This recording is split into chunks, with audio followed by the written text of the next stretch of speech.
그러면 이번엔 기동민 의원이 준비한 판도라로 가보겠습니다. 오늘의 판도라 한번 볼게요.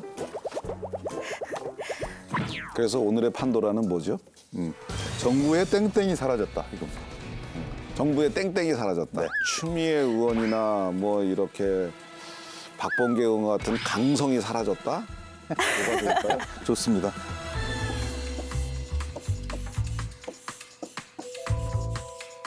주말도 없이 열심히 일하는 윤석열 정부라는 차원에서 주말을 썼습니다. 사라졌습니다. 뭐 맞을 수도 있겠습니다. 네. 장관이 사라졌다 이렇게 저는 생각을 하는데요. 아, 장관이 사라졌다. 제일 힘든 상사가 누구냐면 똑똑하지는 않은데 계속 부지런한 그런 그 상사예요. 예. 대단히 몸만 바꾼 장관들이 너무나 많다. 요즘 전국 뭐 나들이 다니신 분 계시던데 한동훈 장관, 윤석열 정부에서 가장 크게 비판받았던 건 인사 참사 문제입니다. 그 인사 검증의 일차적인 책임을 많은 논란이 있었음에도 불구하고 법무부에서 가져갔죠. 가장 기본적인 자녀의 학폭 문제조차도 걸러내지 못했습니다. 근무 시간에 주식 거래하는 거 그것도 걸러내지 못했습니다. ICBM이 쏘아졌을 때 골프장에 가서 운동하고 있는 거 그것조차 걸러내지 못했습니다. 본연의 업무를 못하고 있다. 그리고 실제 업무적으로 성과를 내서 국민들에게 평가받아야 될 분들 그중에 또 한 복반에 원희룡 장관 서 계시던데 한 지역구에서 3선씩이나 하셨고 제주지사까지 하셨고 국토부 장관 하시면서 양평 고속도로 백지화 근데 백지화는 또 아니더라고요. 예산 집어넣은 거 보니까. 예. 그런 과정들을 가지고 야당 대표 이재명 대표하고 하겠다. 완벽한 자기 마케팅이지 이게 무슨 국무위원이야 장관이 할 일입니까? 정 장관 다 얘기하실 거죠? 그게 어떻게 이 얘기를 드렸던데 본격적으로 한번 하나씩 풀어보도록 정 장관 다 하실 하겠습니다. 거죠 지금? 한 3명만 하려고 했는데.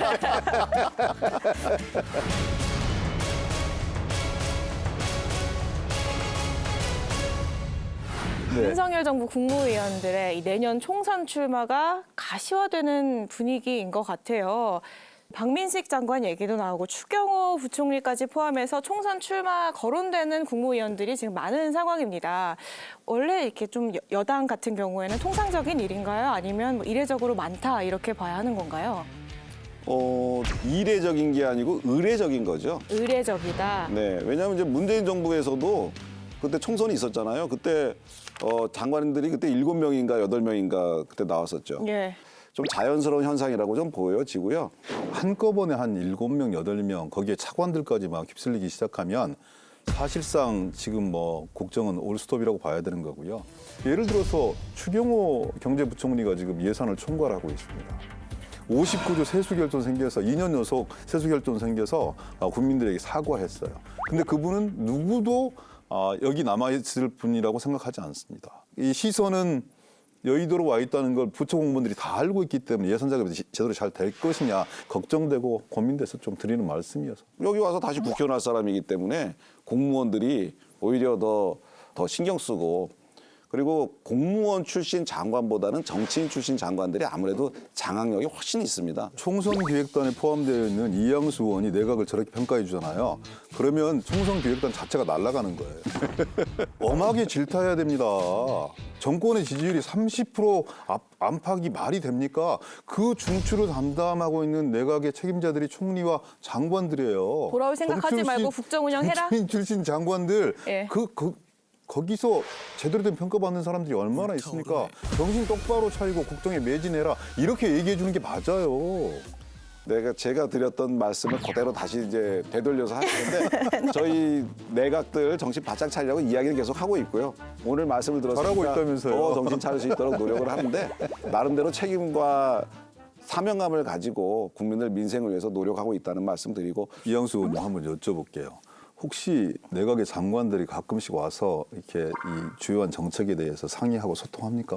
제가 원내수석이니까 하루에도 몇 번씩 오시죠. 그러시죠. 예. 우리들한테 옵니까? 안 가나요? 좀 더 예. 자주 가라고 그러겠습니다. 아예 안 옵니다. 그러니까 뭐냐면 기본적인 소통의 통로 자체가 차단되어 있는 거죠. 근데 그러니까 대통령께서 야당 대표를 이러저러한 이유 때문에 집권 2년이 다 되어가도록 한 번도 만나지 않는 것. 이것이 장관들한테 그대로 배인 겁니다. 아니 제가 이건 사실관계를 가지고 말씀드리는 기동민 거니까. 의원님께서 지금 당 지도부가 아니시라서 그런 거 아니 아닌가요? 그렇지 않습니다. 왜냐하면 이거는 야당에 가서도 설명드려라고 저희가 당 지도부를 찾아가는 게 아니라 그분들이 찾아가야 될 분들은 당의 상임위원장과 국회 상임위원장과 간사를 찾아다녀야죠. 그리고 주요한 법안들을 설명을 드리고 정책들의 이해와 협조를 구하는 게 첫 번째 아니겠습니까? 그렇게 합니까? 그렇게 하는 걸로 알고 있습니다. 한번 점검이 없어요. 아예 안 합니다. 알겠습니다. 밥 한 번 먹지 않습니다. 그렇게 하면 안 됩니다. 이렇게 알겠습니다. 말씀주시면 제가 민주당한테서 느낀 교훈은 정치는 머리로 하는 게 아니고 머리수로 하는 거라는 걸 느꼈습니다. 머리수 많다고 해서 모든 것을 그냥 일방적으로 밀어붙이는 그런 모습을 제가 계속 목도하면서 사실 제가 원내수석을 하면서 어떤 걸 느꼈냐면 다시는 소수 여당 수석은 절대 하면 안 된다는 그런 걸 느꼈거든요. 다음번에는 소수 여당이 원내대표 하십시오. 아니, 그분이 기동민 도와주셨어요. 의원님께- 아까 판도라에 비해서. 기동민 의원님께 양보하겠습니다. 한 명씩 짚어보도록 네. 하겠습니다. 아무래도 최근에 관심이 가장 높은 인물은 한동훈 법무부 장관 같습니다. 이 총선 이야기와 함께 지금 한 장관 이야기가 언론에 거의 도배되다시피 하고 있는 상황인데 한동훈 법무부 장관이 한동훈 장관은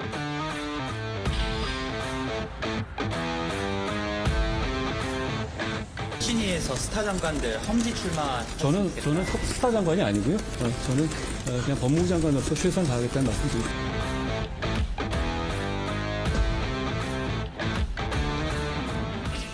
한동훈 장관이 상당히 그 뉴스메이커고 예. 그리고 국회에 오면 정치부 기자들이 한동훈 장관을 막 둘러싸고 가서 질문을 하고 막 그럽니다. 여론의 주목을 많이 받는 정당이 어떻게 보면 이제 계속 더 힘이 생기고 또 총선 때도 그 한정된 지면에서 누가 더 많이 지면을 할애받느냐 이것이 사실 기싸움이거든요. 일종의 뉴스를 많이 생산해내고 열심히 일한다는 모습을 국민한테 보여주는 거 굉장히 좋은 거 아닌가 생각이 듭니다.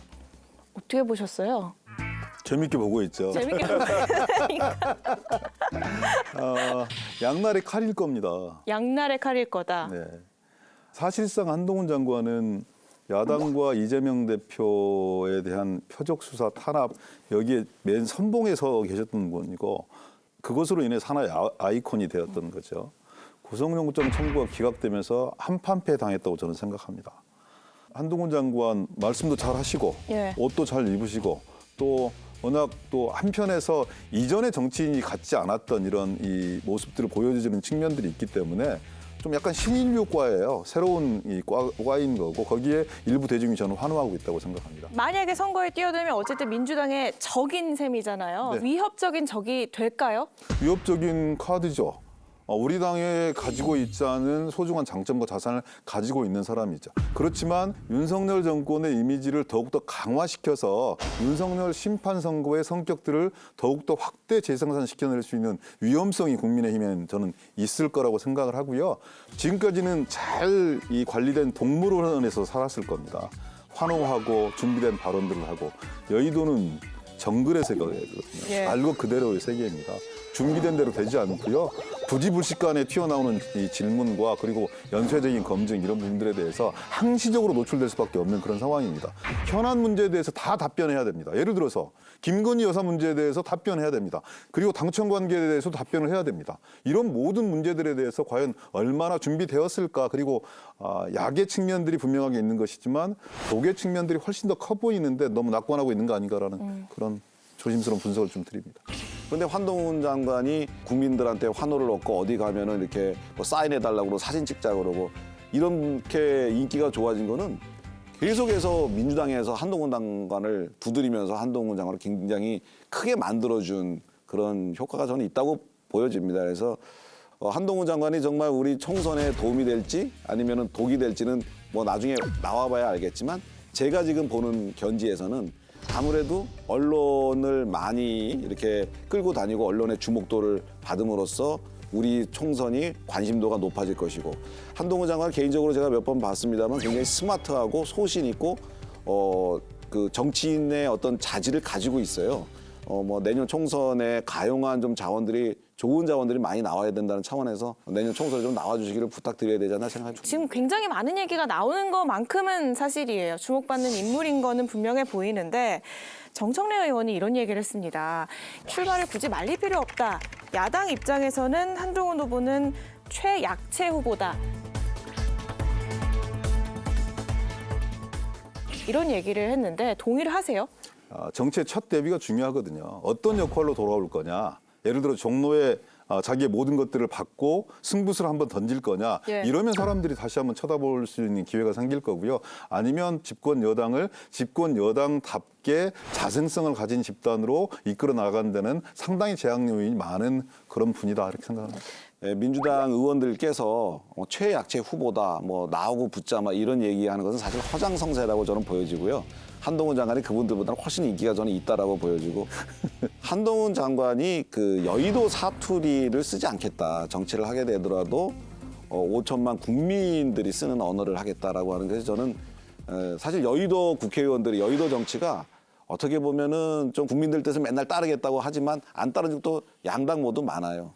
저는 정치를 좀 하신 분들, 선수가 높은 분들이 대단한 어떤 스킬이 있어서 그렇게 되는 것이 아니고 사실은 국민들 눈높이에 맞서 상식에 맞는 정치를 행동으로 옮기면은 큰 정치인이 될 수 있다라고 보여지거든요. 한동훈 장관이 그런 정치를 하겠다고 공언을 했으니까 할 수 있을지 없을지는 나중에 지켜봐야 되겠지만 일단 그의 시도는 박수를 쳐줘야 되지 않나 생각이 듭니다. 여의도의 언어가 별다른 언어가 아닙니다. 국민의 언어 그리고 국민들의 마음에 충실한 게 여의도의 언어일 텐데요. 준비되지 않은 이 전장터에서 얼마만큼 준비된 기량을 발휘할 수 있을 것인지 관전 포인트라고 저는 생각합니다. 알겠습니다. 한동훈 장관 말고 원희룡 장관도 최근에 뭐 출사표를 던진 건가 싶은 의미심장한 발언을 했어요. 자, 이재명 대표 민주당 간판 걸고 붙읍시다. 그래서 세상을 유사스러운 혼란으로 몰아가는 이 이재명을 반드시 꺾어야 되겠습니다. 우리 당을 위해서 필요로 되는 일이라면 어떠한 도전과 희생이라도 저는 적극 나서야 한다는 생각을 가지고 있고요.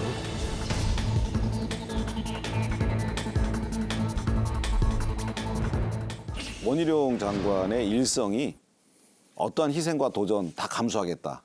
아주 가슴이 뻥 뚫리는 그 정치인들이 보통 기득권에 굉장히 천착하잖아요. 내가 갖고 있는 기득권 안 놓치려고 합니다.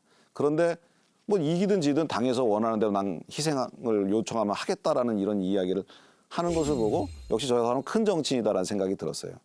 사실 국회의원 3선하고 제주지사 2번 했습니다. 이제 남은 것은 뭐 대권이라든지 좀 더 큰 정치인데 그런 면에서 뭐 결과가 어떻게 될지 모르지만 네. 원희룡 장관의 도전 정신과 희생 정신은 굉장히 높이 평가할 만하다 생각이 듭니다. 맞대결이 성사될까요? 그거는 지금 뭐 장담할 수 없습니다만 어쨌든 가능할 수 있는 하나의 카드라고 생각합니다.